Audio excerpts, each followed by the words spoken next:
another episode of Let's Be Real podcast. We have been here before. Me, Farouk, and Mo have been here before. 2 years before.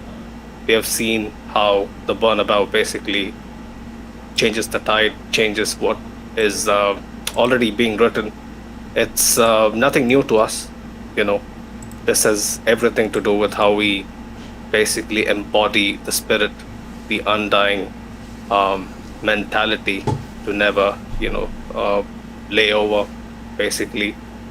In a tie that had a lot of obstacles, man. Like, let's be honest, me and Mo, we talked about it in detail over the past couple of weeks. Even Farouk was here for the first leg preview as well, and we knew going into the tie that Bayern weren't really pushovers, despite their, iffy domestic performances this year. They're going to turn up, and they're going to turn up big time. Let me get to you, Farouk, first. Bro, how's it going? Talk to me. What's the emotions like? Yeah, man, it's quite interesting that we sit here and the one player that I've cheated on the most is Joselu, and he's the one who's literally taking us to Wembley.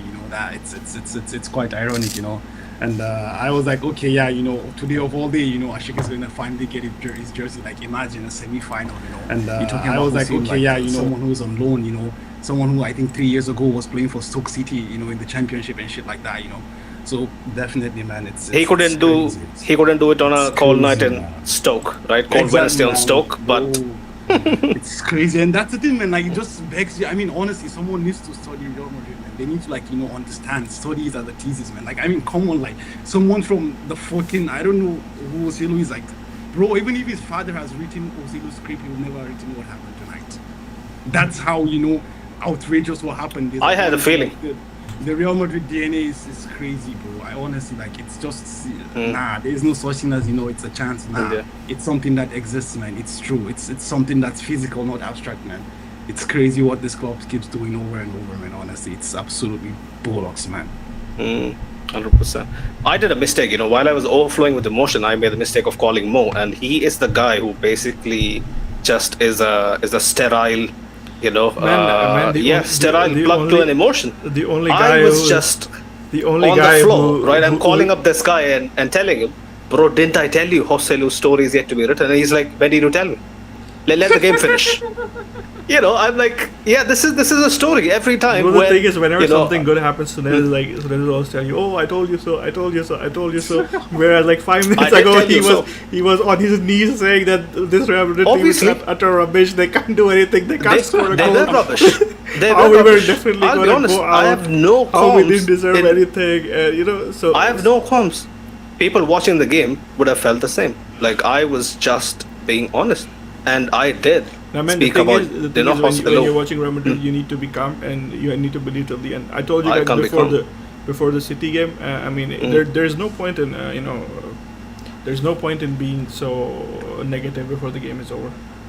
I mean, definitely we can feel that the team is not doing well, or they aren't going to score. But to say that, oh man, Real Madrid is not going to score, we're going to crash out, we're going to be an embarrassment and everything. It's like, yeah, of course, I did say the same thing against City as well. When I see stuff that's encouraging, I say yes, we did well. But when I didn't see any signs of life, I wouldn't just cope, right? I wouldn't go against. I mean, saying you didn't see any signs of life is a bit of a stretch, man. Like, we had signs, just it wasn't happening. That was just it. Signs of life in the sense, Farouk, we have seen so many games. Have you seen football, right? Like, football is a funny game where most occasions where a team is dominant and are creating chance after chance, and they keep missing chance after chance, it usually isn't your day. Yeah, but right? I mean, that's not how you define signs of life, though. Like, I mean, that's why I agree with you. For me, it was aligned, like, in the context of the game, I did feel like we didn't really stand a chance. But then New Year's gift happened. Out of heaven. Let's be honest, that's a divine intervention. I mean, that's the thing. Like, I always feel like we're always on opposite ends with Sunil. Like, the point is, when in the summer when we had no striker, I was like, bro, it's not gonna happen. Sunil was like, nah, we're gonna win the UCL with this. And now I watch the game and I'm like, okay, yeah, I mean, the boys are trying, it's just not happening. And Sunil is like, nah, we didn't stand a chance. I just watched the game and I'm like, stand a chance. I mean, in the game. Out of heaven. Let's be honest, that's a divine intervention. When the game was going on, I didn't see us basically, getting a goal and kind of tying the score lines level. That's the thing. In the summer, I did believe, obviously, let's be honest, every season. Like, I'm not gonna say We are not going to win the Champions League. Why would I say that? That's why. You don't have a for me as nobody expected. Yeah, but I mean, like you would say. Let's be. For me in the context of the game, never expected Jude to score 17 goals in like 15 matches or shit like that. Nobody expected that. And Jude did stop scoring, and then Vinny stepped up. So, like I said, my expectations on the club is just fair. No, I mean, of course, like one point now becomes this, like, why does this Champions League win mean more? Because it means more considering the context of what the club was at, 100%. That's why. 100%. Because no one gave the. I mean, come on, like everyone expected to be a transitional season. Like, okay, let's just have a place. While the game was going on, I didn't see us at the beginning of the summer. Like, we didn't know what's there. Like, it's not gonna happen. It wasn't. So it was like. No, I respect it. That's your opinion, right? Like, completely respect it, because we have had differing opinions. I'll be honest. I have no qualms in this conversation. So diverse, right? Because I'm the guy who can flip either ends of the spectrum on a second, where Mo is pretty stable, and then we have Javier who on Champions League nights he's our godfather, and then Farouk is the guy who tends to be overly negative sometimes when I'm positive. So it's Farouk basically is a Thomas Tuchel guy. Yeah. There you go. He was the biggest Thomas Tuchel advocate, and he did think that Carlo is gonna win titles, but then the I style never of play said that. would. Man, go back and watch everything. I've always said this. Carlo will win. But That's what I said. Are you listening to me? I just said Farouk said Carlo will win titles, but the style of play would be shite. Which I didn't agree. For the large part of this season, because in the first part of the season we were playing some scintillating stuff. But after that it went. Bro, what do you have a short memory of what you played since Leighton football for 1.5 months? What first half of the season are you talking about? We did. Like I'm not sure what games were you watching. Like I don't know. First half of the season, I didn't think we were playing bad. But let's focus on today. Let's focus on today. Now we're not gonna focus. I mean, we're not gonna let people get off. Take it away. Okay. You carry the conversation. Carry it. You are thinking that we didn't play good enough for the first half of the season. That's what you're saying, right? No, for me, I wouldn't agree. I wouldn't agree. I wouldn't agree. You said scintillated football. In football, for me, it was is to win a match. Like you said, it's for 90 minutes to win a match. It doesn't matter. The amount of control, the amount of intricate football we were playing. Like I was super happy. Not gonna lie. You are a purist, right? You have very high standards. My sentence. September to very December, high standards. We were flawless. September to December, we were flawless, 100%. What about the Super Cup? That was in what, mid-Jan?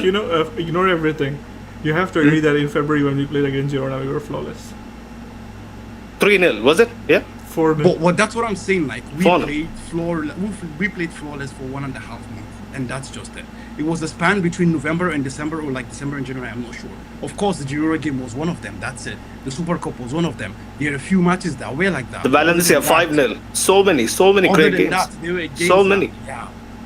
Well, I raise my hand. Well, yeah. That's the thing with supporting Madrid, right? Like if we would want the perfect version of the game, we would really root for someone else, right?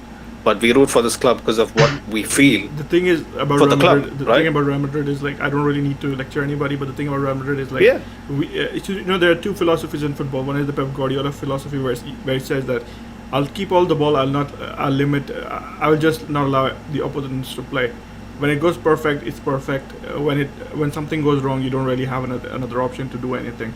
With Real Madrid, the philosophy is, all right, we know the opponent is going to create, we know the opponent is going to score, and there will be phases of play where they're going to dominate, but then we're not going to lose our head, we're always going to be in with a fight, and then we will get a chance and we will score. And I think if you enjoy this philosophy, then Real Madrid is the right club for you. If you don't enjoy this philosophy, you want to be the sanitized version of football that Guardiola plays, There's a reason why he's called Dr. Bacteria. If you want to follow that philosophy, then yeah, Real Madrid is not the right club for you. I mean, Real Madrid is always going to be dictated by what kind of players we have, what kind of football they want to play, and what qualities they have. Imagine like Ancelotti, who amplifies that spirit of freedom in the players, that gives the platform for the players to do it instead of putting them in rigorous tactics. That kind of manager is always going to flourish at Madrid, and this is what Madrid is always going to be. That was in full display. That was in 4K. The amount of interchanging runs, basically. I mean, Rodrigo, Vinny, and the support runners from supporting staff from basically midfield was making was really amazing to watch. Basically, I'm pretty sure Kimmich would have his head basically turned the other way around, leaving Spain. It was that tough of a night for everyone who played down the left. I thought De Ligt was decent in kind of nullifying what we did, but then Vinny being in this vein of form, he's basically unstoppable. Shouldn't he have had at least a brace, right, for whatever damage he caused to the Bayern backline? He was just unstoppable. Javier, I'm going to bring you in, bro. Talk to us, right? That first half had so much promise. Although I was super worried that Bayern in transition, while we were dominant, when we had to go the other way, we looked a bit slackened. And what were your initial reaction, especially how the game flowed? I have no words. The game is textbook Real Madrid game. Textbook. We can dominate, and I think we dominate probably 80%, 90% of the game. But as I texted you guys in the chat, Bayern is just like us. They are like just like us. They need one chance, and Alphonso Davies is right foot. What the fuck? And then they score, and then all the alarms at the Bernabeu start rumbling once again. Oh, this is gonna be it. This is gonna be it. We know we're better. We're playing better, and I agree with every sentence. Like Mo said, if you enjoy the football for your own sake, Real Madrid is not the club for you. If you love the passion that can bring to someone, like you said, yourself, like you can achieve the highest height and the lowest low in the same fucking game. Same fucking half. Same fucking 15 minutes. Yeah, and that's Real Madrid. So for me, it was like, okay. And also, I think the transmission here in Mexico, they say like, oh, there are a few players when missed chances or the goalkeeper blocks them, they tend to go down. We saw yesterday with Dembele, with Vitinha, not so much with Mbappe, but tonight with Vini. Like you said, Vini could easily score a brace, but Manuel Neuer is that good, and the league was good. So, but Vini never stopped trying, and that's Real Madrid. The phrase, the catchphrase, hasta el final, vamos Real. It's everything. It means until your last breath. So, once again, semi-final at your home, you need 2 goals, or at least 1 to go to extra time. Joselu scores, great. But as soon as the boys in the stadium said 9 more minutes, I think Bayern knew it was over. It was over. As that. And all Real Madrid fans had the hope, the expectation, okay, at least we're going, the worst case scenario, we're going to extra time. But realistically speaking, every single player at that moment knew, because once again, Tuchel left everything out. There's no way that Choupo-Moting can do the same thing as Harry Kane. Kane and Musiala being taken off was basically him signing his death certificate. I understand Musiala's taken off because it seems to be a little bit injured, a little bit tired. I don't know. If you have to substitute, but then, like 2 seconds after that, Pavlovic was injured, and Tuchel was dumb enough to don't understand that he cannot make another substitution until the extra time, because he substituted Gnabry in the first half. It seems like rookie mistake. If you have your chances, if you wanted to be park the bus full. Talk to your players and say, okay, Harry, are you good enough to be parking the bus? Hey, Musiala, hey, Pavlovic, are you good enough to park the bus? Because this is my last chance to make a substitution. And then Carleto surprises once again. I never knew that. I didn't think he was going to bring Joselu in. I didn't either. I think he's gonna bring Brahim for sure, but not substitute Rodrigo or Fede even. Yeah. Fede was having an average game by his standards, for sure. In terms of attacking, in terms of defense, it was impressive. Even more so than Tchouaméni. But once again, every single, and that's Carleto, you know, every single player that plays for us, I will keep only and only Dani Ceballos this season. If you can engage the mentality of 23 players, and everyone knows that whenever they substitute in, they can change the game. And once again, a love story. Joselu being a Fabrica player, playing alongside Nacho, Carvajal, I don't know who else in this side, you know, from the minor categories. To be on loan, to be playing for Espanyol, to be, like you said, at Stoke City 2 years ago, at being like, I don't know, 34, to be the lowest guy in your payroll, and they score a brace in a semi-final for the team of your life.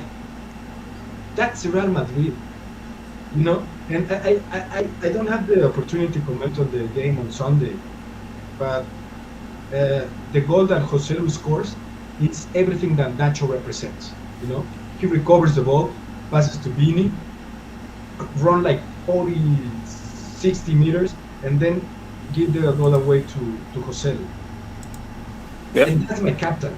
I love to see Nacho being the highest trophy guy in the history of Real Madrid. I would love to watch lead in the Champions League. Try to, well, he's gonna leave the La Liga this Sunday, but then they have the possibility once again to be just one of, I think, 3 or 4 players that can achieve 6 Champions League titles. One is Paco Gento, and the other ones I kept John is Luka Modric, Toni Kroos, Dani Carvajal, and Nacho. That's gonna be crazy. Have more Champions League titles than every single team instead of AC Milan. Yeah. That's dumb. Yeah. That's insane. Just deep it. Paco Gento played like God knows how long, right? How long ago? 60, 70 years ago, and then these guys within touching distance of such a historical feat is unprecedented. Let's be honest. When we look at what the squad was shaping up to be in 2022, I don't know if Mo is here. Is he back? Yeah, he's back. Mo, going back to 2022, when we won that Champions League, right? We thought so many of these guys are basically on their way out. This was basically their last dance. But forward 3-4 years on, we have them basically doing business again. I don't know, Sunil, but if I distinctly remember, we're talking about them winning another one next season, like in 2022. I don't know if you remember that.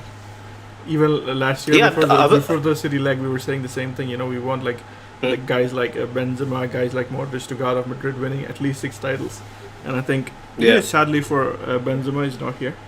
But like Modric is gonna be here. Lucas Vázquez is gonna be. I mean, Lucas Vázquez is not gonna be at 6, but yeah, Lucas Vázquez is gonna be here because he's from Fabrica. That's why I mentioned his name.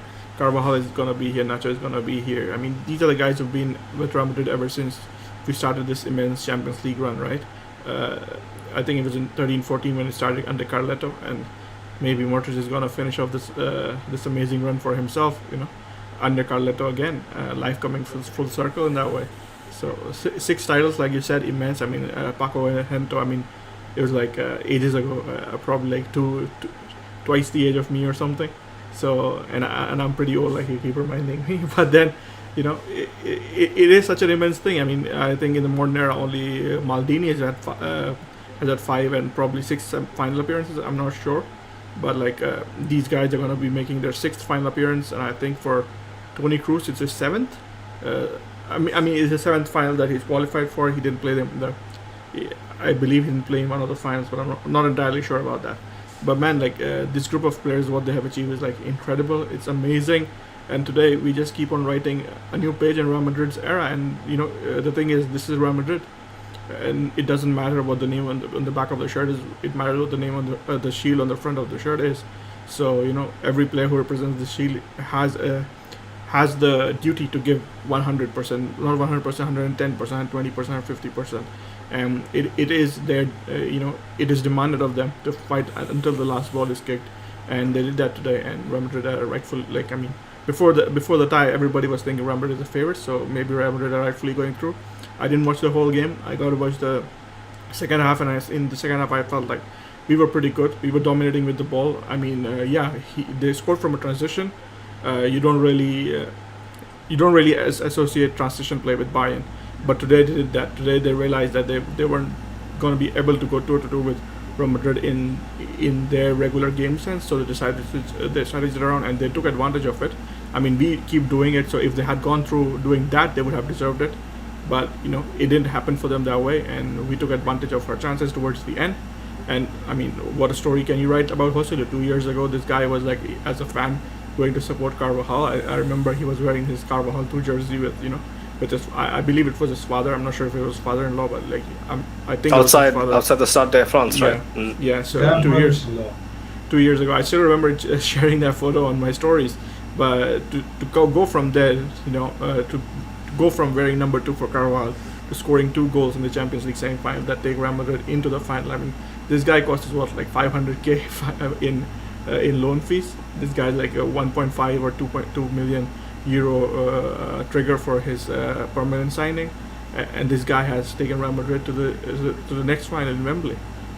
Immense story. But this is what Real Madrid is all about. Just to put it in context, because as we reach the final, every single player will receive a bonus of 2 million euros. So whatever happens to Joselu, it's already paid. Can you imagine the fact that the bonus that you're going to receive for winning La Liga title and reaching the Champions League final is 2 times, 4 times as much as you will cost the team to buy you? It's insane. It's never gonna happen in the history of loans. But like this is my thing, yeah. Like we have talked about this a lot with Mo as well, but we don't do sentimentality. But wouldn't it be not so harsh if we actually gave him an extension at this stage? I mean, for me, it's a clear as day. They should buy him. Yeah. For just the sentimentality, because we knew that he's not gonna play as much next year, and he knew that. But it's the same regard as your Lucas Vázquez or your whatever. I'd rather play 10 minutes every fucking 10 games for Real Madrid than being the center forward for Al whatever you name it, or MLS whatever, or mid-league table in any team, because at least you can be part of the team that you love, in the case of Joselu, and same as Lucas Vázquez, but the team that you love, and be part of a big name. Everyone remembers that Real Madrid won the Champions League title. A few fans just like us, the crazy fans just like us, knew every single player and every single minute at play and their contribution to the game. But if you go to the long run, no one remembers the other 10 or 6 players that won La Sexta with Paco Gento. No one cares, because Real Madrid won it. And you can say, I play for Real Madrid, and I won. So Real Madrid could give it the dream to Joselu, the same as they're going to give it to Lucas, to extend it to whatever they want, whatever time they want. They deserve it. Nacho had the same opportunity, but he decided to try something else. I cannot blame it. I would not do the same. For sure, I never 100%. But I think it's their choice.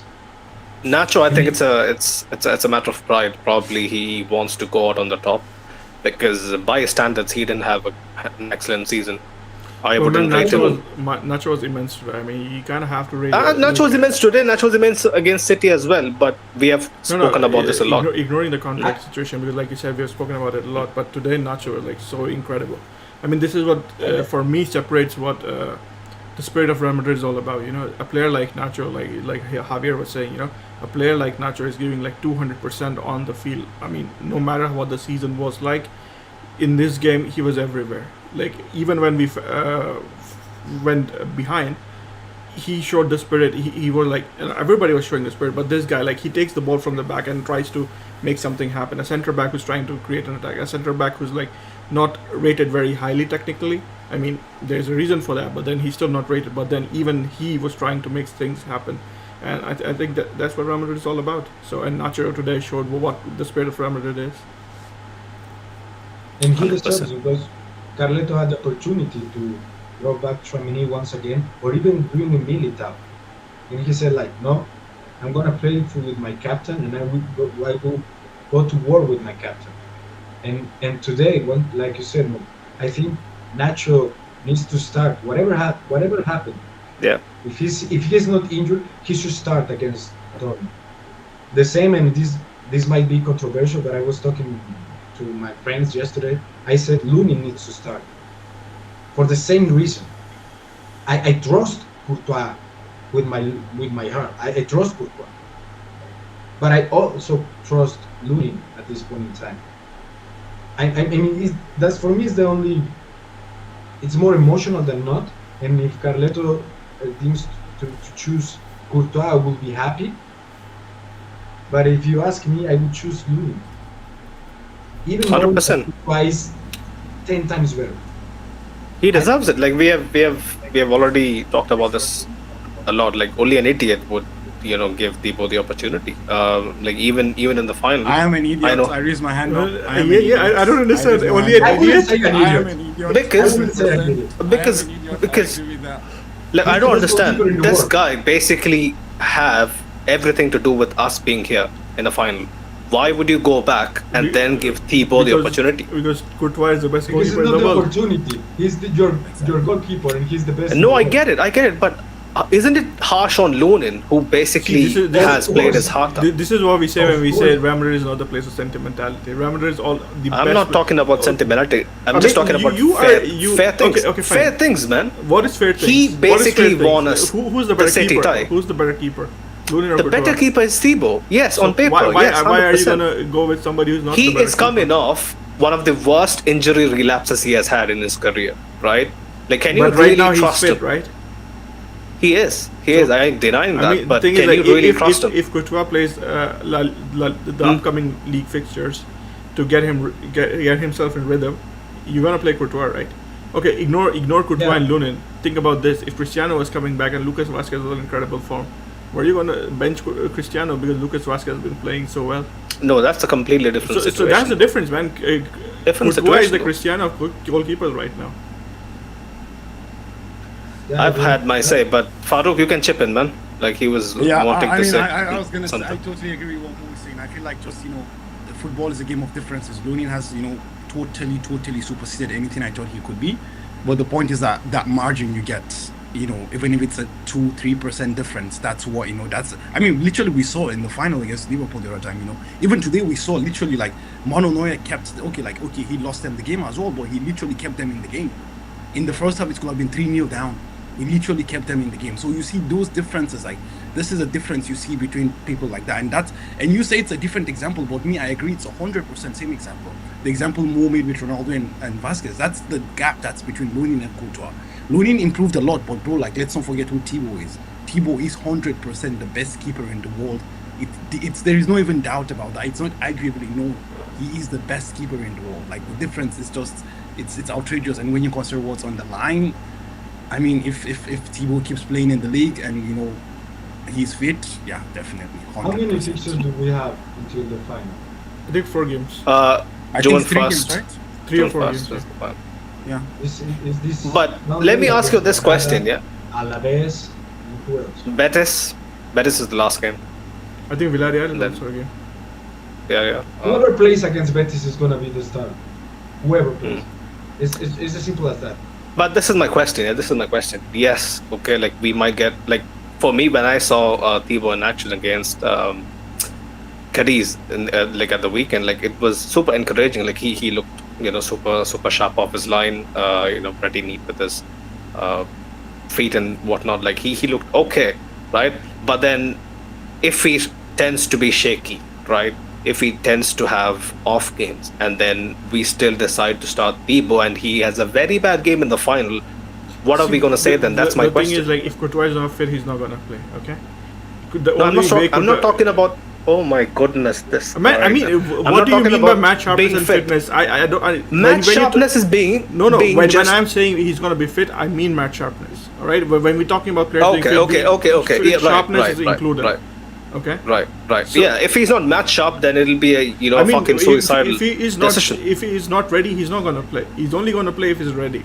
You're not going to play him just because Courtois came back and maybe he's half fit. Courtois has to be 100% for him to be playing. But if he's 100%, that's my question. If he's 100% and Lunin is 100%, obviously Courtois is the one you go with. If it's not 100%, you go with Lunin. It's as simple as that. But to say that it's only going to be an idiot who's going to play Courtois, nah man, that's not it. For me, unfortunately, because this guy deserves some. No, you said it would only be fair if Lunin played, right? And then you say it's not a sentimental decision. But then, what other way is it fair? Because Courtois is better, and even you would agree with that, right? I would agree, but let me be honest, right? How is it fair? Explain to me. Fair on Lunin, who got us this far. So you are relying on sentiments, man. See, if it was just sentiment, like I don't understand this vilifying, right? Like I'm not vilifying anybody, but the thing is, like, on one hand you're saying I don't want to do sentiments. On the other hand, sentiment is my heart going out to someone who has played his 100%, 200% to get us to this point. So that is what you're doing, right? Like if he was average, right, then it would be sentimentality, right? No, man. The thing is, like, when you compare Courtois with Lunin, Lunin is average. This is a foregone conversation. Let's move on. Right, let me get into a few other comments. I just want to say something before you go on. Since we're talking about sentiment, I think it's going to be unfair on Joselu to say that he's going to get renewed because of sentiment. I think Joselu has 15 goals, 14 goals this season. 16. I think 16. I think he has merited, literally, he has bought himself a contract. I think it's going to be unfair to talk about sentiments and what the club stands for and this and that. No. Farouk, the issue over here is a very good backup. He's a capable backup. Farouk, the issue over here is simple. The thing is, like, you're going to bring in Joselu, right? But you're also going to have Endrick. You're going to probably have Mbappe. I mean, I don't know. But you're probably going to have Mbappe. You're going to have Vinicius. You're going to have Rodrigo. You're going to have Jude Bellingham. You're going to have Arda Güler. You're going to have Brahim. So where does Joselu fit in? Of course, I mean, that's a decision that's going to be made. So that is a decision. It isn't because Joselu doesn't deserve it. I mean, Joselu has been brilliant. Like you said, 16 goals as a backup striker. I mean, how many did Mariano score? How many did Hazard score? They didn't score anything. Exactly. So we are forgetting that Joselu is a unique profile. We don't have a profile. We don't have a profile of Joselu. It's as simple as that. But yeah, go for it, Mo. Go for it. No, man, when I'm saying something, you don't really have to cut in between and stop my point, right? Everybody cuts in, not just me. Okay, fine, you can go on. Yeah, Joselu has a profile that we don't have. Like, am I right or wrong? Mbappe is going to be... That's very true. It's a different profile. That was what I was thinking as well. But, actually, the problem now becomes this, actually. I think that's what Mo was trying to point out is that, when you have this litany of players that literally are all going to be ahead of Joselu in the pecking order, before you come to him and utilize that, because eventually the point is Brahim has a different profile to Rodrigo. Hendrick is going to come on, it's going to be something different. Of course, we know Mbappe is going to start, you understand? As much I understand that, in my opinion, I feel like Joselu deserves this. He has earned it, basically. But I will also understand if the club decides against that, because of literally you're going to have how many players? 6, 7, 8, 9 players. You're expecting Arda Güler to take a huge step next year as well, you understand? So how are these players going to fit? But I totally understand what you're saying as well, and that's where I am as well. But again, the club might decide otherwise because they already made investments, and Joselu definitely was just a short-term plan that went too well. And when that we're creating this debate, I don't think even himself, like Sunet said, even his father could project that at the end of it was more the start of May, wasn't me. For the start of May, that he's gonna be that crucial for this Real Madrid, and I get it. I said once again, my point with Lunin is this my point with Joselu. It's always sentiment. You know, if I was Florentino, I would probably not give the chance to Joselu next year. But I'm not Florentino. I'm just a fan, and just as a fan, I will give it to Joselu, whatever role he wants. You know, like, okay, you know that you're not gonna play that much. Do you care? Probably his answer is gonna be no. Or even that, you know, like, hey, you wanna retire and just be part of this? You know, like, in some regard, you wanna continue to be part of Real Madrid? You Javier, calma, señor, calma. This is Real Madrid, bro. We don't do all these things, man. We lost Javier. I don't know. I think so. I mean, Javier is talking. This is the club that literally sent Casillas crying in the press conference, bro. I know. Yeah. The Joselu thing for me, at least personally, is the profile. Like, he's a target man who we can ping crosses to, and basically, crosser inshallah is a very viable option with Joselu. But I see where everybody's coming from. That we don't work on sentiments much. Let me get into a few of the comments quickly, and then we'll roll the ad read. Big up Ashik was mentioning at the very beginning, those 2 goals by Joselu is bigger than any hat-tricks. 100%. Is the bet off, Farouk, finally? Yeah, bet should be off by now. Or does it still? The bet? No, the bet is still on. Well, we still didn't get the hat-trick though. Okay. Wait, I think it got messed up. What happened? Is Javier? Javier is internet is bad. Oh, okay. Just go on, so you can just read the comments. Right. Yeah, we're gonna switch, but everything is gonna be messed up, right? It's all good. Just take your time fixing it. Yeah. Madrid was mentioning this club never dies. Milan was mentioning. Never. Man, Joselu, best loan. Go on, Farouk. We have something to say. So, don't you think it was stupid though? From like, I mean, of course, like I like Thomas Tuchel, but that's away from this. Like, this is for me. I feel like this was the exact same thing that happened with Pep Guardiola against City as well. Wasn't the same thing? Like, he started to take everybody off and like assuming that the title was in the bag and shit. And I was like, bro, I just had this feeling when he did that, right? When he did that, I was like, bro, what the fuck? Yeah. I mean, okay, of course it's good for us, but like, I mean, everyone knows.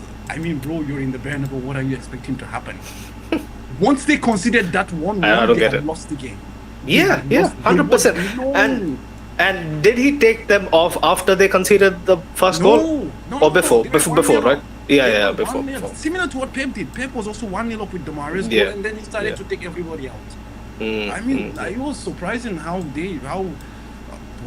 I don't know, man. I don't know. Honestly, And he bought an extra centre back. They went 5 at the back.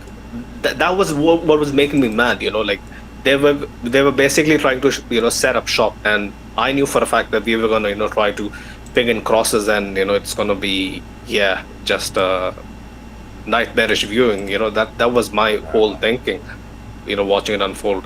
But what was your feeling, man, when Davis scored and when Davis scored? Like, I was just fuck, man. Like, because the reason is that for me, I really felt the sentiment, because that's what I was telling you at the beginning. Like, I really felt like we were in the game. Like, we literally we're dominating Bayern. So the goal came out of against the run of play. Of course, it was a fast break.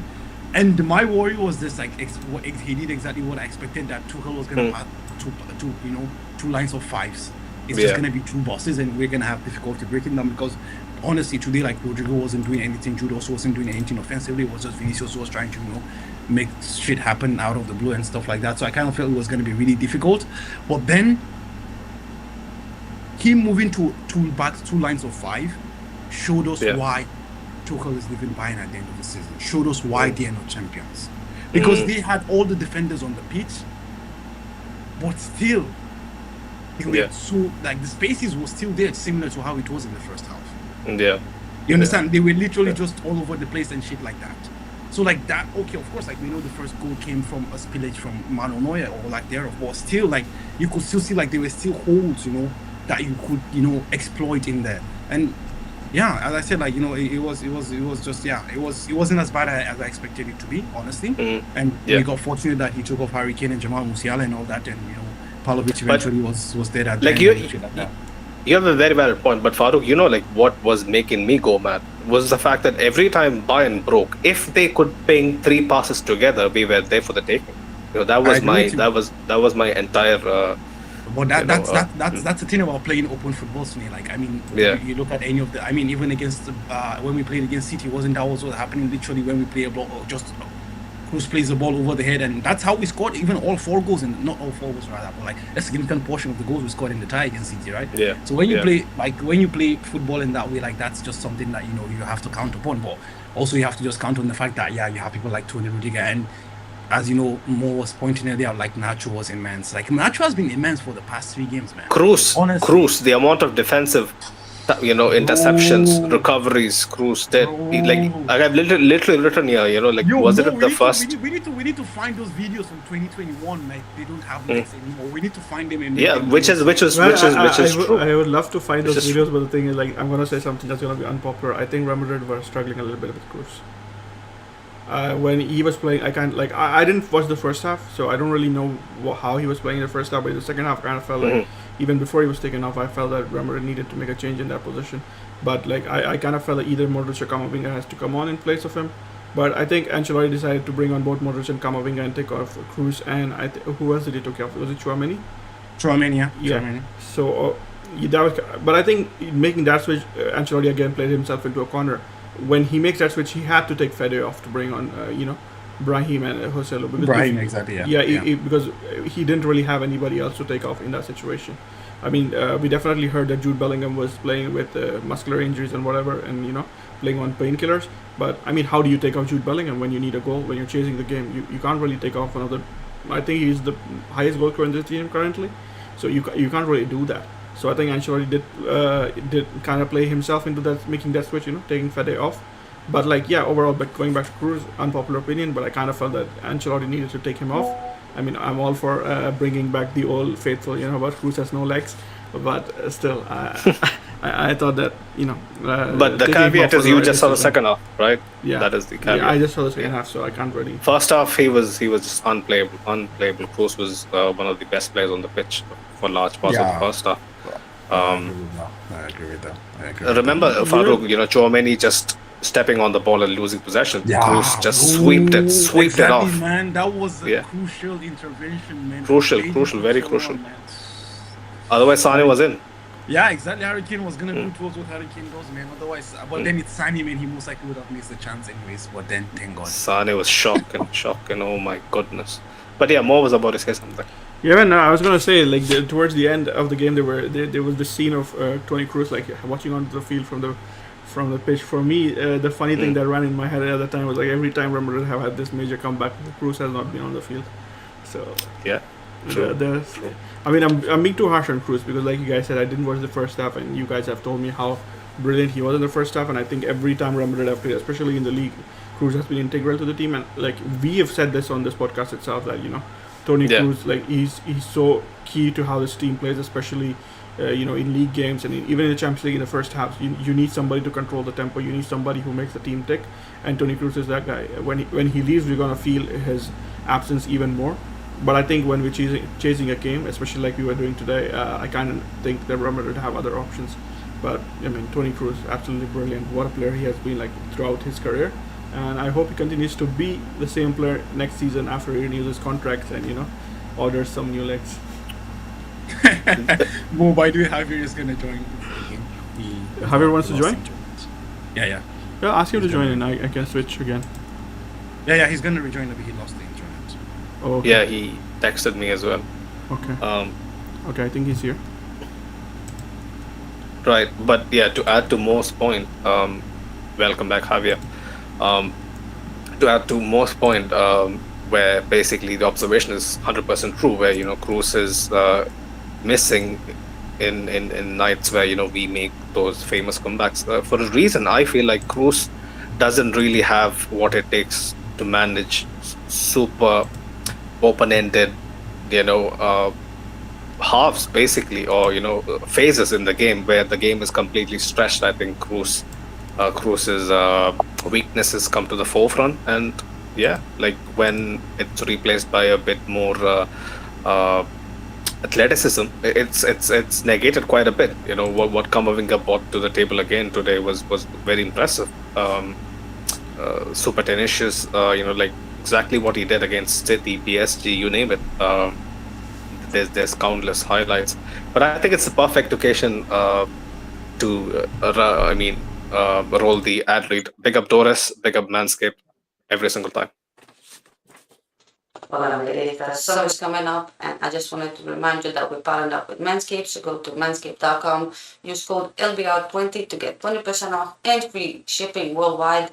That's code LBR20 at manscaped.com. And just to remind you about the things that they do have on their website that you can use our code on, you can get the Lawnmower 5.0 Ultra.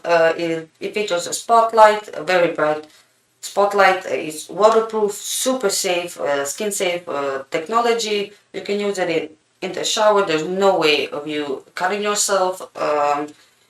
If you get the full package, the 5.0 Ultra package, you also get a nose and ear trimmer, ball deodorant, aftershave, baggies, a cool newspaper, boxers, a bunch of extra equipment. So if you want to maybe get the whole package, but you have a whole variety of products on their website that you can use the code on, LBR20. They got mats for shaving, they got shears like scissors, clippers, boxers, clothes, creams, aftershaves, whatever you want, whatever you need, they got it. Also the beard hedger, a very high quality trimmer for your beard, a bunch of things. So go to manscaped.com, use code LBR20 at checkout to get 20% off and free shipping worldwide. That's code LBR20 for 20% off and free shipping. Back to the video. Thank you.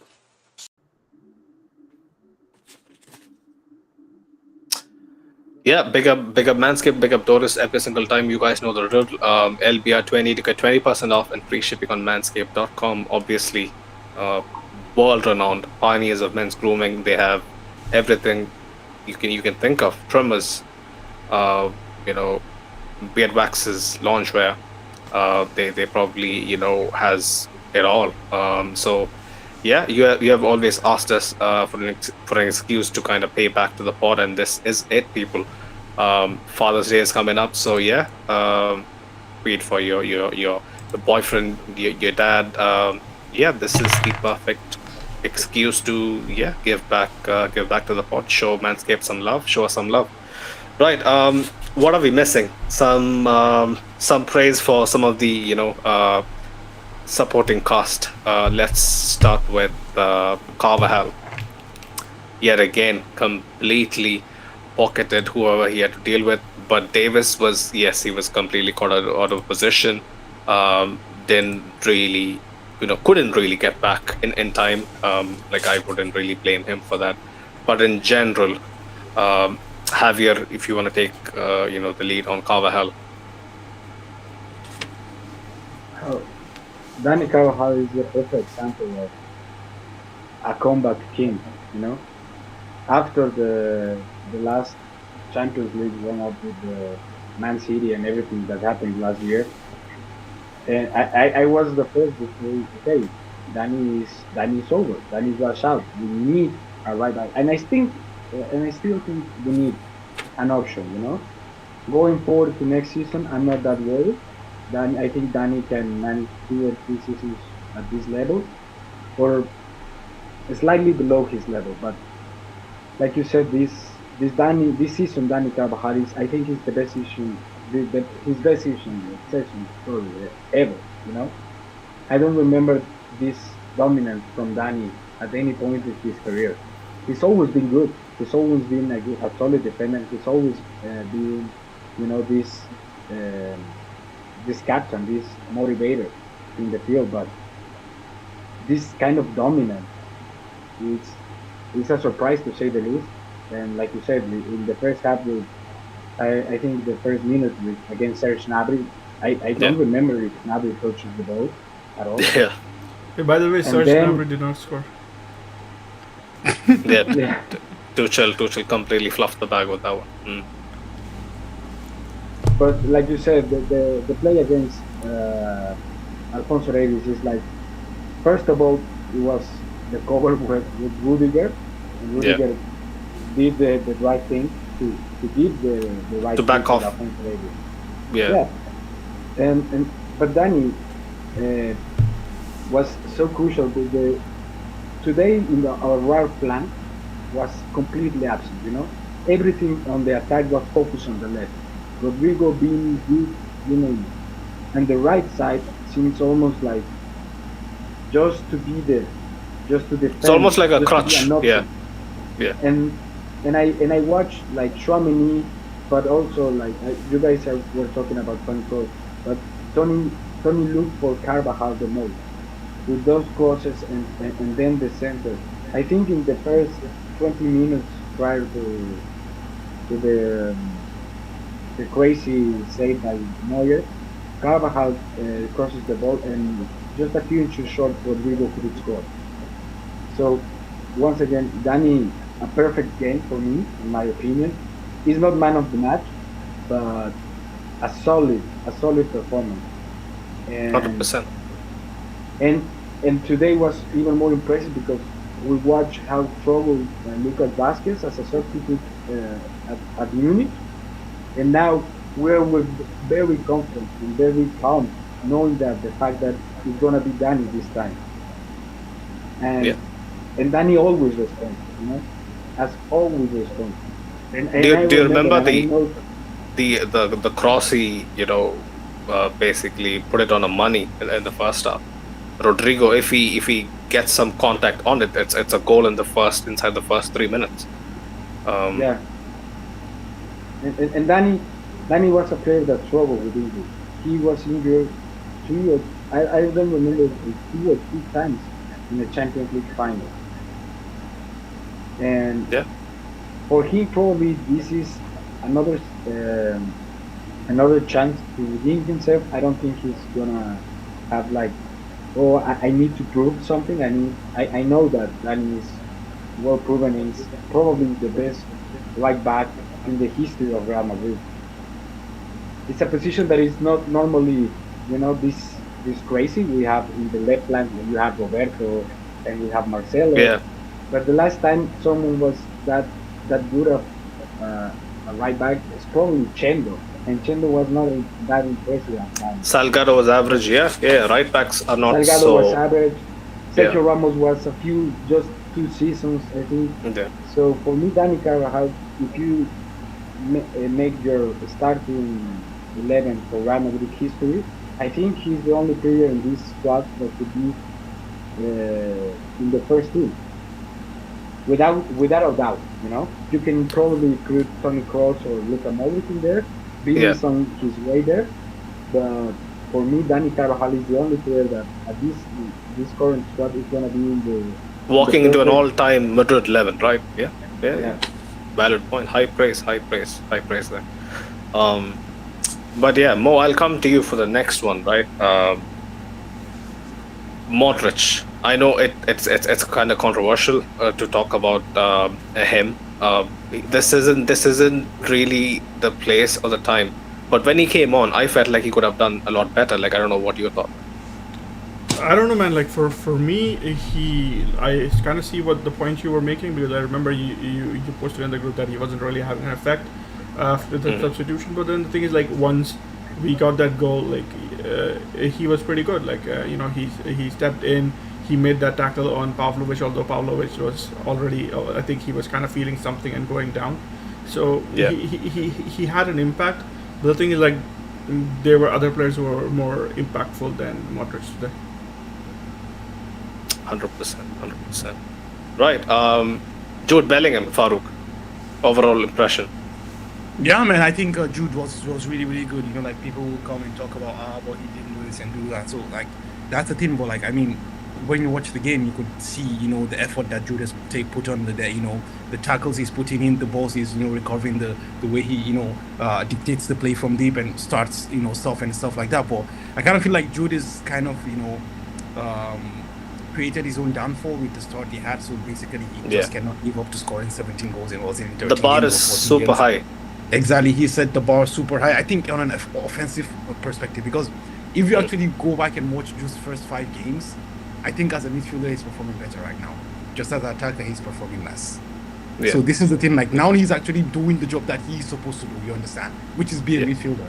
But because he's scored so much goals, like everyone is like, you know, kind of that. But you know, even I was saying, you know, on Doris's watch along as well, like people were talking about Jude, and I was like, bro, like I felt Jude was all over the place in the first half, man. Like I mean, remember that crucial intervention he made at the edge of the box. 3 times. I did 3 times at the edge of the box. It was like a replay of the same, you know, situation. All of a sudden, you know, someone's about to pull the trigger, and just, you know, Jude is then like, you know, winning the ball back. So yeah, this is what you'd expect from Jude. And I was actually reading earlier that he had 100% tackle success and stuff like that.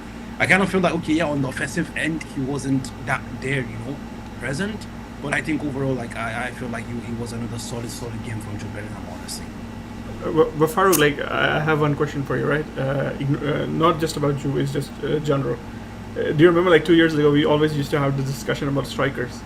Today, Real Madrid played, got past the line when we had a striker on the pitch. If we didn't have that striker, we weren't going through, right?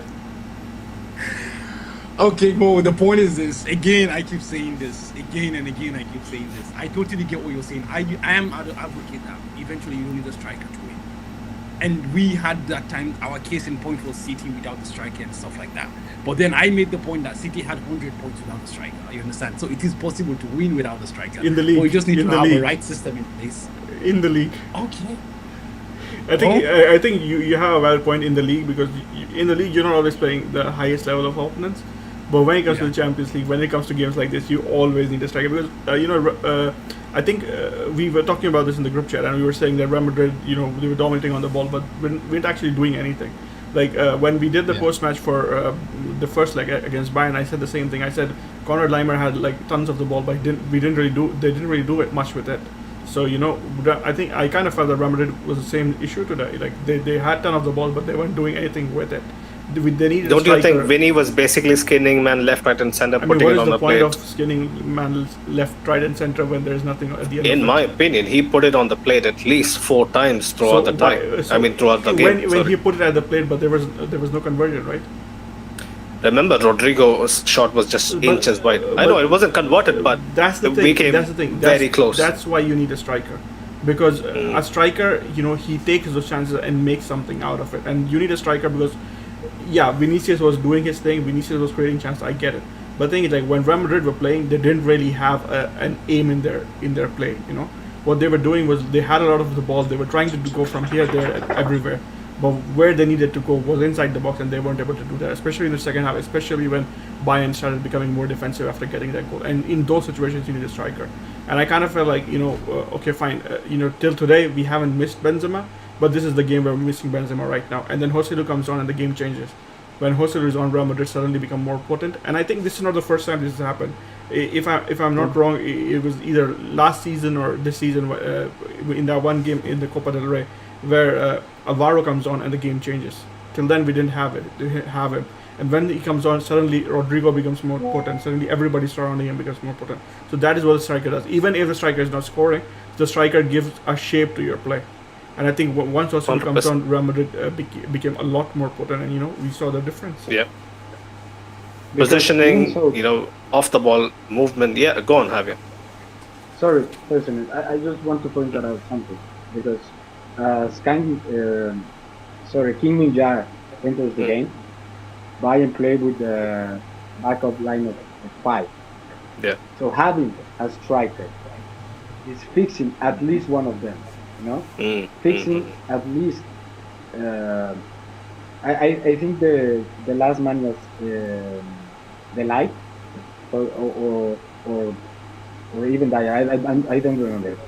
But changing that, you know, like Mo said and Farouk said, having a striker, it's completely changing the game. That was because Bayern wasn't expecting that. I think once again, Carleto won the game, and in the same regard as I think Tuchel lost the game, because putting a backup line of 3 and then Madrid moving Joselu was a perfect checkmate because you have Brahim, you have Vini, you have Jude, and you have Modric playing on the offensive, and you have a tired Eric Dyer, a tired De Ligt, and Hakim Ziyech, he was doubtful of him. So Mazraoui was out as soon as they make that back of line of three, and Kimmich was already being dominated by Vini. So they create a lot more space so the crosses to be inside of the box. Because if you remember, Lainez and also Pavlovic was covering very good the center of the area. There have been not many attacks from outside of the box. We don't watch Vini or Fede or even guys like Modric trying to, because they were not enough space. But since they changed to back of three to create a little bit more comfortable attack to Real Madrid. So I think Carleto need to be praised because he not only trusts Joselu. I know that he was the only striker option. I know that. But the ball that he had to put in perspective, to play with this guy, instead of bringing, I don't know, Buller or Dani Ceballos, so creating more chances with the midfield, he said, okay, no, you give me this chance, you're pulling back and putting a forward, just to lock up 2 or 3 of your center backs. So for me, that's a massive play for Carleto. And every single 100%. Substitute, even Modric, was well thought, was the right choice. You know, Javier, what you said right now, you just said that Ancelotti did some tactics. He made some tactical tweaks. I don't know, maybe some social media people need to hear that. I know Farouk, he's gonna comment on that, but I think Carleto is a great manager. I really think, and I know he has some tactics. I know. I think Javier was definitely looking at me when he was, talking, saying all that, and I actually love the fact that he was self-aware of the fact that he has just one option, and it's Joselu. No other option. He has just one option, and it's Luka Modric. No other option. Well, so do with that what you will. I don't know. Farouk, you can absolutely be pulled against the wall, and your only way out is to say Ancelotti can do tactics. Ancelotti has his way with tactics, but then you would try and dig a way out of the ball instead of saying that. That is the only conclusion I can draw right now. I mean, Farouk has given his due praise to Carlo, but then I have been equally critical when things haven't really been smooth sailing. It's only fair what Farouk thinks, and because Farouk and me, surprising many, were on the same page, right? For at least a good 3-4 months, where I thought we were playing very, very poorly. But Farouk, Vinicius Junior, probably, yes, sir. This is his homecoming in the Champions League. This is peak Vinicius Junior, unplayable. That's the thing, man. I mean, we call Rodrigo Mr. Champions League, but I think that label is misplaced. I think Vinicius Junior is the ultimate Champions League player. I mean, from the very first minute he's having a go at them. And I'm just gonna try to maybe take the discussion away from what we're talking about now. Mm-hmm. Would you guys remember how many times we have talked about the fact that why is there a difference between Vinicius in Europe and Vinicius in Spain? That was the only thing that was on my mind, across this past 4 games. We see Vini against City, home and away. We see Vini against Bayern, home and away. I mean, you would look at Vini and be like, bro, I just have to give my daughter to this man. He is a model citizen. And that's the thing, but then why does the complexion change all of a sudden after 3 days and he plays in Spain and he becomes like a crazy man? Now, I'll be honest, Farouk, in the Champions League, I've felt he was being petulant on some occasions, even. Against Leipzig. Against Leipzig, and that was the only one. It was the exception, not the norm. It wasn't the norm, yeah, 100%. It was the exception, not the norm. In Europe, it was different. You understand? So this is the thing, Vini is playing like a Ballon d'Or. And I mean, bro, if I don't know what's gonna happen, there's a lot of variables that's gonna affect or not affect anything. But Vini is a perfect poster boy for the Ballon d'Or campaign. Honestly, you could watch Vini is okay, this is my team, I'm gonna take them on my back and create stuff. his crosses were on the tee. You know, as Mo was saying, if we had a striker, like most likely the striker had 3 goals today. His crosses were on the tee. He had really, like, he hit the bar. He had the fantastic save for Manu Neuer. He literally created everything out of nothing. Everything. Maybe there was only one chance where, like, okay, something happened where, yeah, maybe Carlo's tactics eventually came into play. But I think this is what Carlo does best, right? Like, he gives the players freedom of expression to express themselves in a way that they will, of course, I know if Vini was playing for Pep or for a club or for a Conte, for sure he would never have reached what he's doing today. Remember that instance, Farouk, where Mendy is basically screaming, why didn't he, lay off the ball, right? If in a Pep system, Vini would be directed, like, if Mendy is in such a space, at the edge of the box, you've got to lay it off. But then this is Carlo, right? He basically lets Vini do his thing. Yeah, he lets him do his thing, but I still felt like that was a bad choice. I understood that. That was a bad choice. Oh yeah, I just was screaming. That is a bad choice. Like, I was thinking, why are you disrespecting Mendy so much? Because when Vini is in a tight situation and he has no way out, he's always like, help me out, Mendy, right? He's always like, yeah, like, bail me out. But then let me play the devil's advocate here. The thing that came to my mind was this. Right. If that was Davis, bro, he would lead with a golden pass. Yeah. That's the only thing that came to my mind. If that was Davies and not Mendy, that would have been a perfect pass. Whatever would have happened, I don't know. But the disrespect towards Mendy, bro. I mean, come on. He can do bits, let's be honest. At least do something. You know what, Vinicius? I get what Farouk is trying to say. He knew that Mendy is not going to take that shot. Exactly. So he knew. I didn't want to say it, but yeah. No. Mendy's fabulous. I love him, and I think he. But that's not his game. At the club. But it's not. Vinny knew, like, okay, it's Mendy. He's not gonna take the shot, so I'm gonna keep the ball and try to cross it. It was a bad. Yeah. I think it was a bad play by Vinny, but a bad play by Vinny in an ocean of good choices. This 100%. I think he's like 5 goals contribution in the knockout stages to be at the same level of Messi in terms of goal contribution in knockout stages. Like 5, and he's 23. I don't think he's gonna be the top scorer. That place is for Cristiano, but I think Vini will end his career as the best assistant in the Champions League history. He has the time, he has the talent, and he has the team. So I agree with Farouk. I'm wearing my Champions League final with the Vini name on. I think Vini is on his way to the Ballon d'Or. Let me add to what Javier is saying as well. Let me just borrow Sunit's word. Sunit like this word eye tests, actually, Yeah. Javier, the thing that I love about Vini is that we watch Vinicius and, like, this is why you love football. Like, forget about the stats of the assist and what is it. Remove him from the whole stupid situation in Spain. Watch Vinicius Junior, and this is why we are fans of football. You understand? So for me, like, this is more than enough. Like, whatever happens. But, like, watching Vini, and I've said as well, like, I think for me and I think for a lot of us, it's more about sentimental because, like, we watched Vini from being a source of ridicule. Like, I mean, literally bro, even Arsenal fans were laughing at us with Vinicius Junior, bro. Where they? Which one? I want to see them.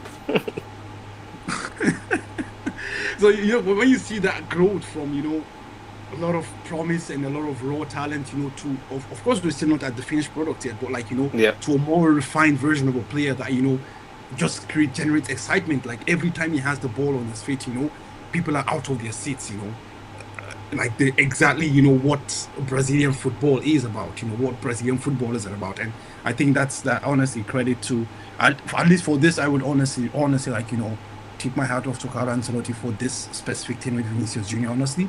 I think, of course, like, Vini was a fantastic player anyways, but I think, like, Carlo really, really helped, polish the rough diamond that we had, and for that, honestly, credit to him. To finish off the Vini brilliance, right? Like, Farouk, remember where he was basically up against both De Ligt and Dyer simultaneously, and then he manages to find a way to put the ball on a plate for Rodrigo. It's just insane. It's just Crazy, insane. man. It's crazy. It's crazy. Out of nothing. Out of nothing. Out of nothing. I remember that 100%, man. I remember that the what you were talking about. I think that again goes back to I think most point earlier about that. If you had like that centerpiece as a center, as a 9, most likely you get a different outcome from that, because like basically this is the bread and butter of 9s, right? So hopefully next year we see stuff, but I don't know, man. Hopefully we can have a more didn't see the first half, so I'm gonna ask you this again, Farouk. Like the post, the shot that hit the post, with 2 balls being on the field. Like, do you reckon it would have been chopped off? Like if VAR. What I was thinking is this. What I was thinking is this, right? Like the second ball had no bearing on the play. Right? Yeah. It had, By the time Vini, also by the time that Vini hits the ball, Rudy was already put the ball away. Well, the point that can be made for that, in my opinion, would be like you're throwing the ball into the pitch while there is a second ball on the pitch. You understand? Maybe that might be an argument that might be made or not. But I kind of feel like, again, it was so far away from where, shit was happening. So I kind of feel like maybe not. But then these are referees, man. Like, we literally see white and they say it's black and we just accept that it's black. So there is nothing we can do about that. But man, how did we not score on that chance, bro? And Rodrigo made a mistake as well, Vini did the right thing. Neuer saved the ball, but once again, it's the same mistake that he almost made against Man City. He should score for the first touch. Yeah. Last time, the ball came back to him and scored, but this time, it didn't go so well. But it was a mistake by Rodrigo. But even if he takes a touch, Javier, he should. Even if he takes a touch, right? Like he should. Like the whole point behind basically taking a touch in such a tight situation is to maybe put your foot through it, or gain a bit of composure and kind of like look at what the goalkeeper is going to do and outwit him, right? That's like mostly like the thought process, of taking a touch in such a situation. But then he shoots it straight at the keeper. I don't get it. Like he has done it way too many times for my liking. The ball. Yeah, because he tries to touch the ball. He should try to destroy the arc. Whenever you have a chance like that, because it's not a pass, it's a rebound. You should destroy the goalkeeper, no matter what. You can send it to the anti-tackle. We don't care. You should try to hit as hard as you can. And Rodrigo, because he's such a great player, he's never gonna do it. But a striker like Harry Kane, in that regard, he will destroy that ball and probably score. Mbappe as well. Yeah. Your Haaland. That's a striker mentality. It wouldn't be pretty. Who the fuck cares? It's a goal. And just want to end my Vini comment on today or tonight in the country. He basically sent Kimmich out of the Saudi League. And Kimmich is on a renewal with Bayern. Yeah. He talked with Barcelona. And people were saying he was better at right back, right? He's gaining his form at right back. He's moved back to right back. Today, Vini sent him straight back to MLS or Saudi League. If any big time club is looking for a right back, I think they're not gonna rely on Kimmich in the same regard as they did with Kai Walker. Because Kai Walker can compete with Vini. Today, Kimmich no. And I think Kimmich is a great player. Don't give me the thought, but I think he's a midfielder now. He cannot play at right back with this kind of striker. I mean, the amount of but to compare with Vini, because for me it's the best left. Sorry. Yeah, if I can say this thing, Vini is one of one, right? How many Vinis are there in the world? Yeah, for sure. There isn't. So I mean, Kimmich is always gonna be. I think personally, like for Bayern, he's playing better at right back. For Germany as well, he's playing better at right back. I mean, do you remember in the first leg against PSG, Kylian Mbappe totally destroyed Dani Carvajal. In the return leg as well, Dani Carvajal struggled with it. I wouldn't go around and say that because of that one match, suddenly Carvajal isn't a big team player. I mean, Carvajal has redeemed himself ever since then. So I think the same thing goes for Kimmich as well. I mean, he definitely had a bad game, but then we have to consider the fact that he was against Vinicius. Vinicius, like I said, he's one of one. He's one of the best players in the world. Even when he was struggling, we said the same thing. That this is Vinicius' team. This team will go as far as Vinny takes us, and this is how far Vinny has taken us. So I think it's a little bit unfair on Kimmich to say that because he had a bad game against Vinicius, maybe the other big teams wouldn't be looking at him. I understand most of overarching point. I mean, it has absolute certainty in it. That Kimmich is a quality player, but the amount of bad decisions he basically did, time and time again, like not really showing Vinny inside, and basically, Sane could have done better as well. The thing is, trying to help him out. If you show Vinny inside, he'll go inside and he will create a scoring opportunity from there. If you show Vinny outside, he'll go outside and he'll run around you. So there's no right decision when you're playing against a player. But the likelihood is way worse, If you show him inside, way lesser if you're showing him inside, in my opinion. But go on. The thing is, Vinny can create from anywhere, so there isn't really a bad. Yeah. And also, to counter my own point, he's not only worried about Vinny. Like I said, all the attacking for Real Madrid was on the left side.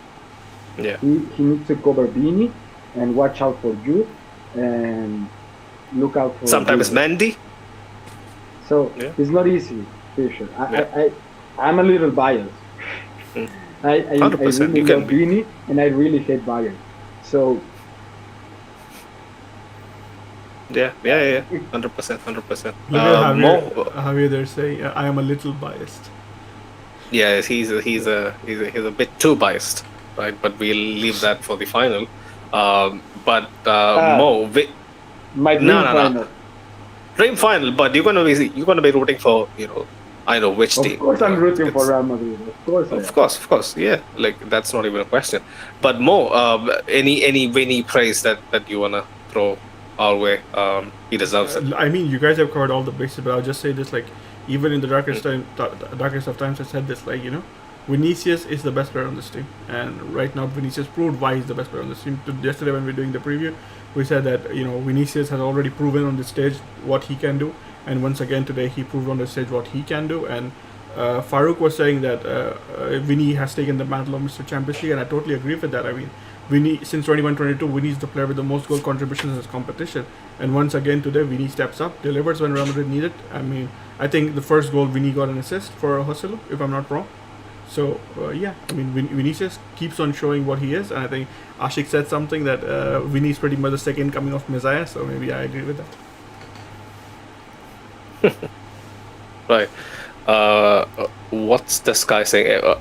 What is your opinion if Sporting CP is the league winner now? Why is he asking this on a Madrid channel? I have no idea. Sporting CP is the league winner. Sporting Club won the Portuguese league, right? I know. Is he referring to some of our transfer targets or something? I have no idea. But pick up the chat. Miguel Amorim, that's what he's talking about, I think. Oh, Amorim. Yeah, he's a decent. Right? Ruben Amorim. Yeah. Decent coach. But a bit too pragmatic. Big up the chat, man. We couldn't get into much of the chat, but much love for all the people who are tuning in and will be tuning in later on. Anything to anything left that we need to cover? We left the biggest talking point from the game today. What was it? The final offside call. Oh yeah. Before we get into that, how was Fede today? I kind of feel like he was really, really off color. I don't know if you guys noticed that as well. Fede was gassed, I think. I don't know. I kind of feel like because I just didn't see him pop up in the situations where he'd pop up in and when he had the ball as well. I think there was just only one time when he made that long possession run that he is a straight mark. I think it was even in the first half. I can't remember or something like that. And I kind of felt like even when Modric was off, I was when Cruz was off, I kind of felt like it was supposed to be Fede for Camavinga or that kind of thing rather than the whole Fede was thing. covering Musiala for the most time of the game. You know, that's the only reason that we don't watch a lot of Fede, because we don't watch a lot of Musiala as well. Yeah. As the second that Fede was substitute, Musiala was having a good few minutes. That's my read. You know, like Fede understands, like Sumit said a few minutes ago, like, okay, we praise Jude for his goals in the same regard that we praise Fede for his goals last season or even prior to the World Cup. But really, Fede is a midfielder. So Fede is the best box-to-box midfield in the world, in my opinion. He's not the best defensively, that could be Rodri. He's not the best in the attacking, that could be you. But all around, I think Fede Valverde is the best midfielder in the world. All around. I kind of have to agree with Javier. I think what it is, well, I didn't watch the first half, so I can't really speak to it. But in the second half, I kind of felt him make win a lot of balls around our area, without which I think we would have been much more in trouble. So Valverde, maybe you guys felt that he didn't really have the attacking contribution that you expected, but from defensively, I kind of felt that he was very important to them, at least in the minutes. Musiala had, I think, one dangerous moment where basically, I think, did he get a shot away or did he lay it off Kane? I can't remember. But yeah, just apart from maybe once, Musiala was pretty well nullified. But again, I'll go back to my verdict on Fede. Nobody's going to take away anything from his work rate, quality, determination, his commitment to the cause. He is your ultimate team player, isn't he? But it's his long-range shooting, man. Like, if you're deciding to take the shot, you can accept that, you know, on the odd occasion, it's basically, you know, going into row Z. But when it becomes the norm, you're downplaying your own ability, right? Like, he should be testing the keeper. Take the shot. Like, I want Fede to basically take the shot, right? But he should be testing the keeper, you know, more than he has been this season. But I get it. Different role, a lot more of a defensive responsibility this time around. So, but yeah, the team is firing on all cylinders because of him. He is the backbone. Started almost 50 games on the trot, and then did he get a day off against Cadiz? I can't remember now, but I think he came off as a substitute. Came as a substitute then again as well. So there you go, people. Right. We can't end this preview without talking about Dortmund. Right, like just briefly. Like, I don't want to delve into it much, but I'm not gonna ask this to Javier, right? Because he'll. Sorry, Sinead. Like, you're gonna talk about the offside goal first. Oh yeah, my bad. Yeah, go for it. Like, who wants to basically break it down? Muller was basically livid. He almost stabbed the ref right in the middle of the pitch, but like he was losing his mind. And I think it was the right call for the Muller to do that now. I don't understand. I don't get why they sometimes blow the whistle and sometimes they don't. Yeah. It was a very tight. I think it was an offside because a friend of mine sent me a picture and said, like, "Oh, Rudiger's arms is habilitating. I think it's Dyer or I don't know who. But the arm doesn't count. So don't blow the fucking whistle, end the play, and then figure out. They say to us like all the time. That's the instruction for the referee. Yeah. And I get why Muller is so mad. For me, it's an offside, and the end of the play doesn't count because as soon as the referee blows the whistle, I think Militao was like, okay, I'm done, and Nacho was done. So the play doesn't count. But guys, this is my question, Javier. Like, isn't there like automated offside decision making with the ball and shit in the Champions League? I thought it was in action, no? Semi-automated, not automated. Semi-automated. Yeah, like, it's semi. Doesn't that help? This situation is like you didn't even go to the semi-automated offside system. So the thing over here is the fact that linesman flags it up, and the referee accepts it and blows the whistle. So the whistle blew before even the shot was taken. So the play was dead when he scored the goal. So once that happens, you can't really go to VAR and check for offside. So that all is mute. What Javier is saying is that the referee shouldn't have done it. The referee should have let the play develop. And I think if you look at it that way, I mean, it's definitely if it was the other way around, right? Real Madrid were the one suffering it. I would have said he should have let the play develop, and right now I think it would be only fair to say that he should have let the play develop. I think at the end of the day, this is a game where. This was a game that didn't need this controversy. This was a game that we were winning. But because people are going to talk about it. Yeah, because this happened, now people are going to talk about it. I think the best way to look at it is what happened between Tuchel and Ancelotti. Because I think Farouk posted it. Farouk, right? You posted a statement, right? Ancelotti's? Yeah. Yeah. I didn't see it. Where is it? In the chat? So he said, like, Bayern complained about the offside, okay? So we complained about the cancelled goal of Nacho because Kimmich dived. And Tuchel was basically saying that Real Madrid they always win because of their referees or something, you know. So did he explicitly say that? I think so. I kind of lost the quote, so I'm just looking for it again. Yeah, even the leaks mentioned something in the lines about that. He doesn't want to mention Real Madrid, but there's a reason they have 14 titles or some shit like that. He doesn't want to mention referees or something like that, some shit like that. Yeah. I mean, why do people do this to us? Like, why do they put us in such difficult? But it's dumb, you know. Like I get what they are mad, and that's the only reason I kind of alongside with them, not in terms of cry about Real Madrid winning because we won first and third, but the fact that is don't fucking blow the whistle. It's as simple as that. Don't blow the fucking whistle. And the controversy. You know, and someone showed me an image that is a clear offside.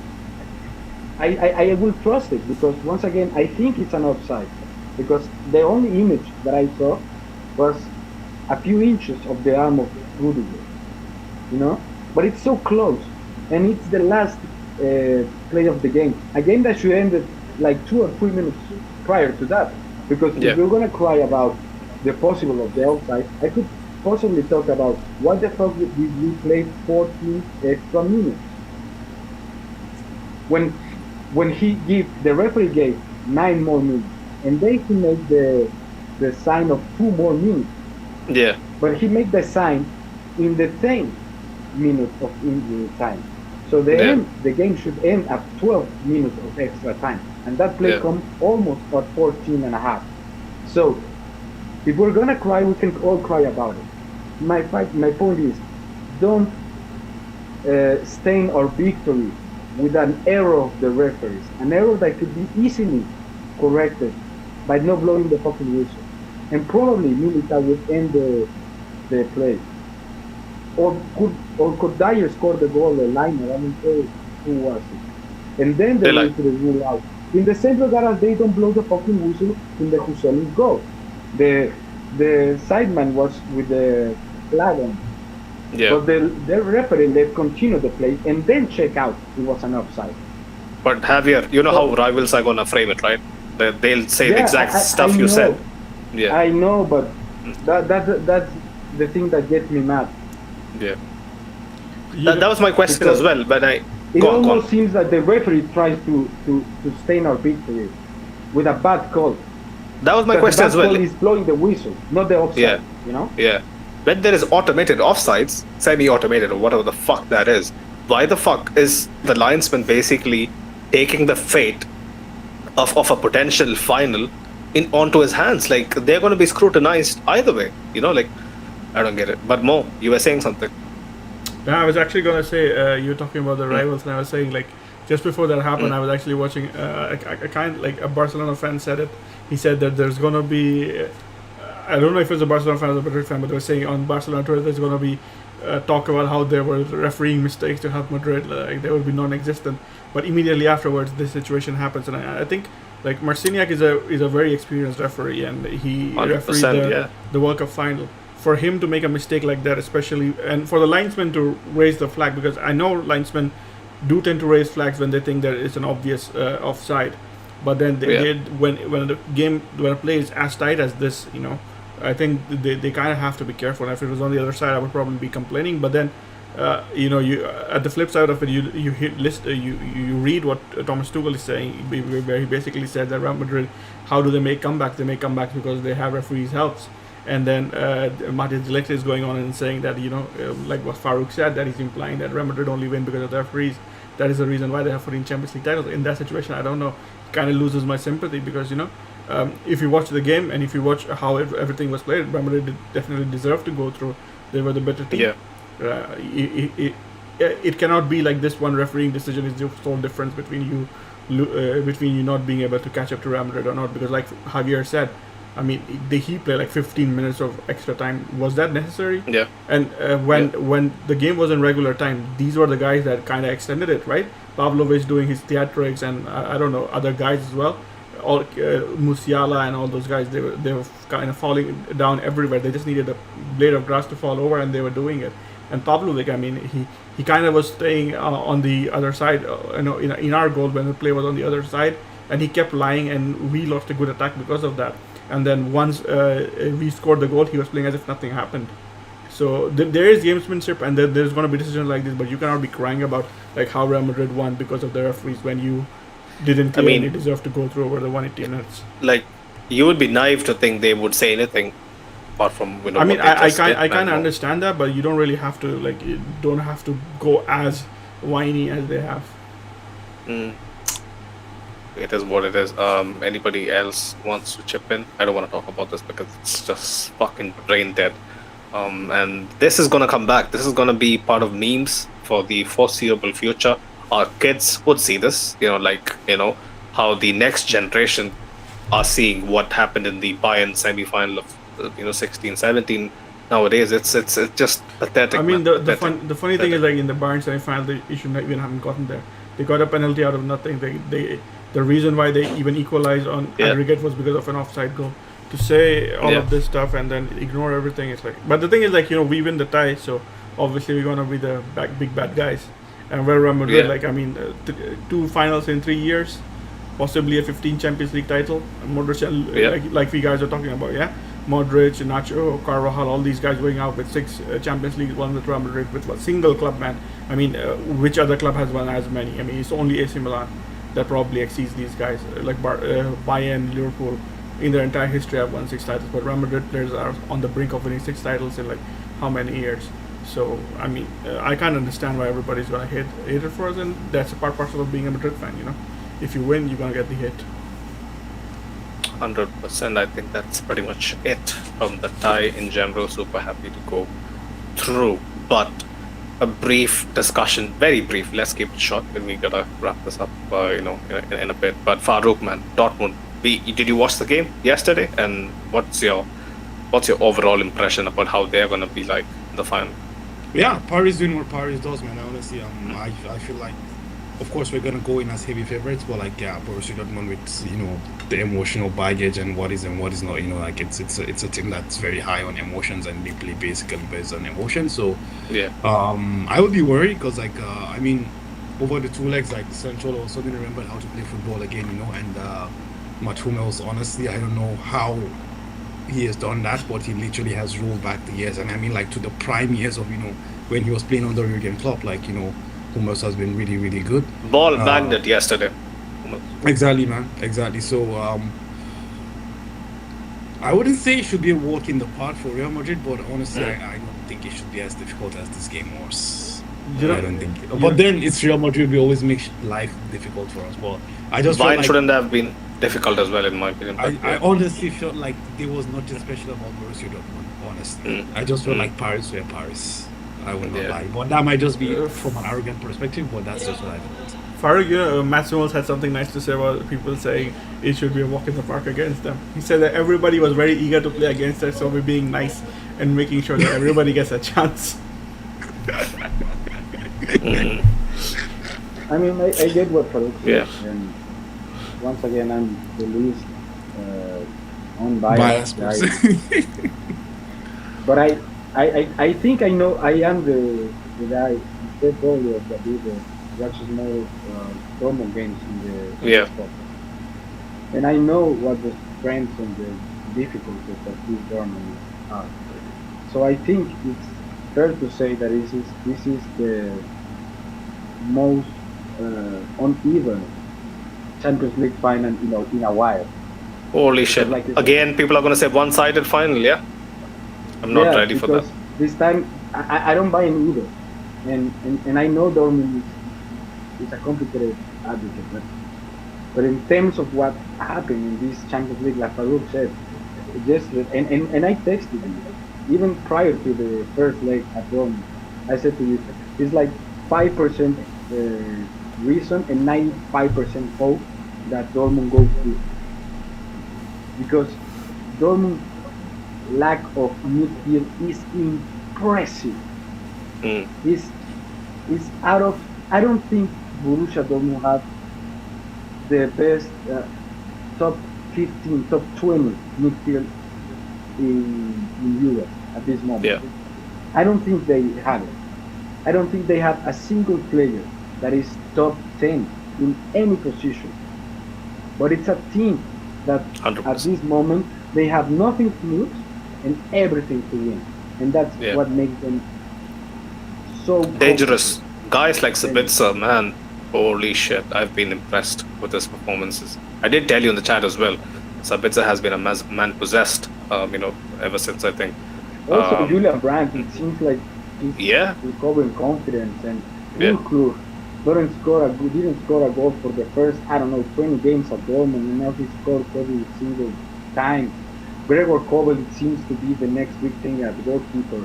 Slotterbeck came back out of nowhere. Hummels has always been good. So the guy, what's his name? I forgot. The left back.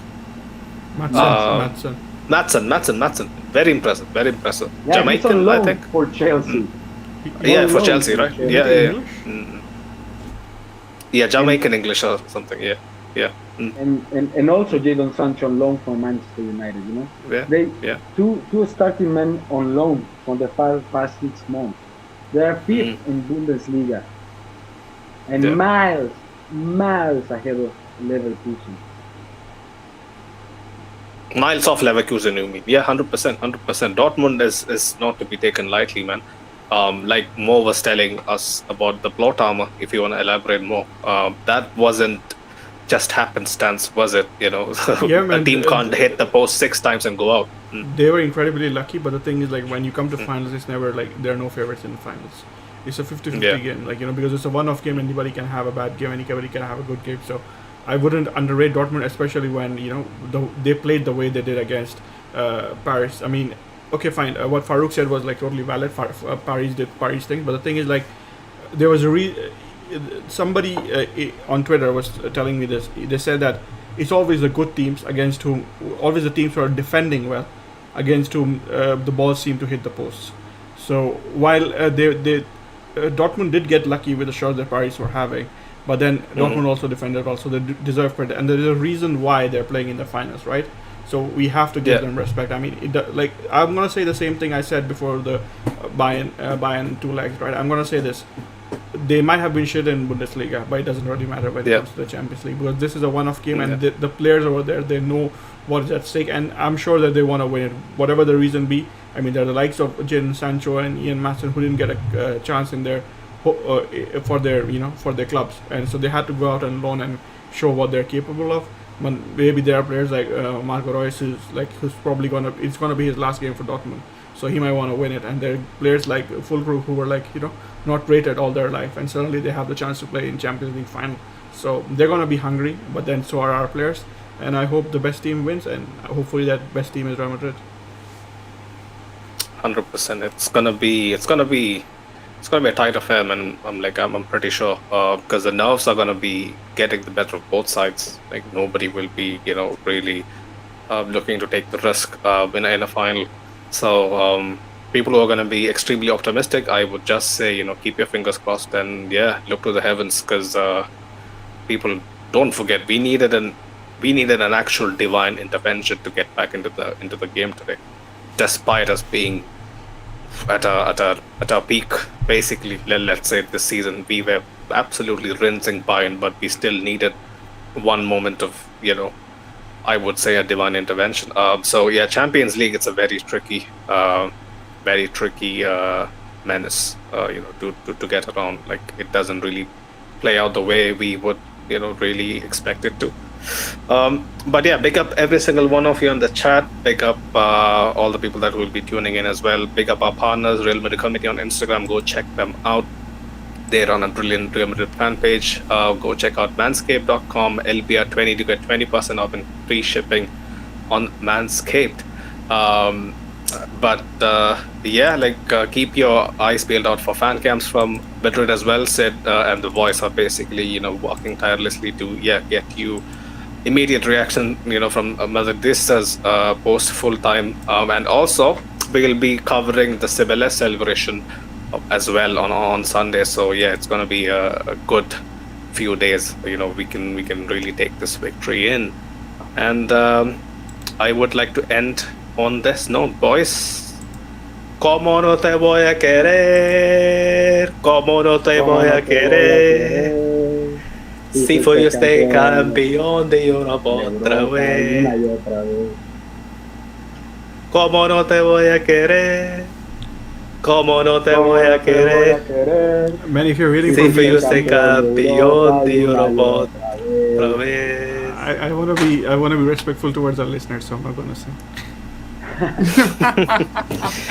Mo is the biggest introvert in the history of introverts. So if I sing, people will never tune to our podcast again. So I just we won the Champions League, and I was trying to get up a chant going, and these guys, Javier, hopefully, bro, I hope you joined the post match for the final as well. Yeah, so I have a co-singer.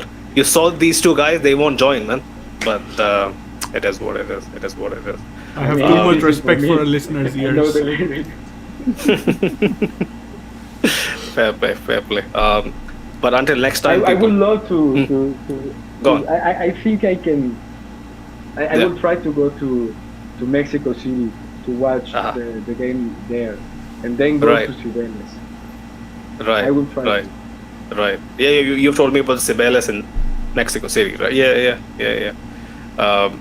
Mus says he'll be tuning in live from Wembley as well. Big up, Mus. I'll have a couple of objectives for you. Hopefully we can match it, most likely planned. But it's gonna be a few exciting weeks, 100%, and gonna be a new chapter in a massive history.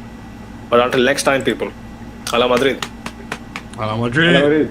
Hala Madrid.